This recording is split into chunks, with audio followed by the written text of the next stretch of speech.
अस्सलामुअलैकुम की हाल चाल वीरो। उम्मीद करदा सारे भरा ठीक होणगे। लो जी अज कणक की साड़ी बिजाई शुरू आ। अज कणक असी बीजन लगे हाँ तो असी अज एक ही एकड़ ऐतकी बीजना क्योंकि DAP का रेट जोड़ा वा वो 15,000 रुपया वा तो रेट भी ऐतकी साढ़े जोड़ा ना पसंद कोई नहीं आया। तो पिछले 2 साल असी तरलियां नाल कणक बेचते रहे हैं फोन कर करके कि भी साढ़े कोलों कणक लै जाओ।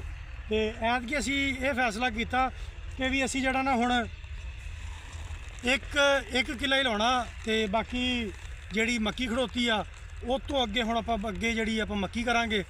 तो आ हुण आपां अज बीजन लगे कणक तो आ ट्रैक्टर वाला फिरदा आ रहा तो आपां फिर इहनूं छट्टा दिंदे आ। छट्टा दे के तो ऐतकी आपां इंशाअल्लाह एक ही एकड़ बीजना तो क्योंकि ऐतकी रेट रूट का कोई आपां नूं हिसाब किताब नहीं लग रहा।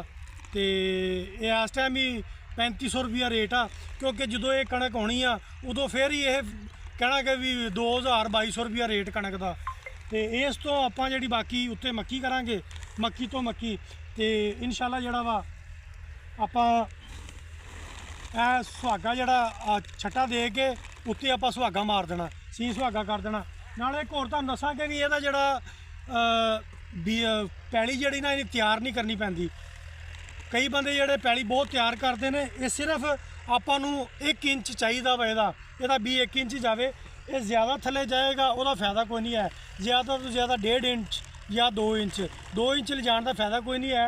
ये जिन्ना उत्ते रहेगा भी उन्ना ही फायदा ये उन्ना उगरेगा। नाले वत्तर जोड़ा वा पूरा होना चाहिए ये हिसाब होना चाहिए कि वत्तर जोड़ा 25-26 दिन 25-26 दिन बाद ये पानी लगना DAP 25 दिन बाद इनू DAP आपां लाउणी आ। इस हिसाब का वत्तर होवे कि जिहड़ा ये 25 दिन खड़ा रहे इस हिसाब नाल आपां वत्तर की हिसाब किताब रखना। इस टाइम अपना जिहड़ा वत्तर आ ये अपना पूरा वा तो ये 25 दिन अपना कट जाएगा तो ठीक हो गया जनाब। बाकी गब छट जी आ वो गब छट भी तुहानूं दस दईए गब छट का ये रौला वा कि भी गब छट छेती हो जाती आ। वो फसलां जिहड़ियां जिहड़ी जमीन है ना माठी जमीन ज़्यादातर उहदे च गब छट की जाती है। तो आपां इहनूं वत्तर दे विच बीज रहे हैं। वत्तर माशाअल्लाह ठीक आ। गब छट का यह आ कि भी वो जिहड़ी माड़ी पैली आ उहदे विच भी सारे दाने उग जाते आ।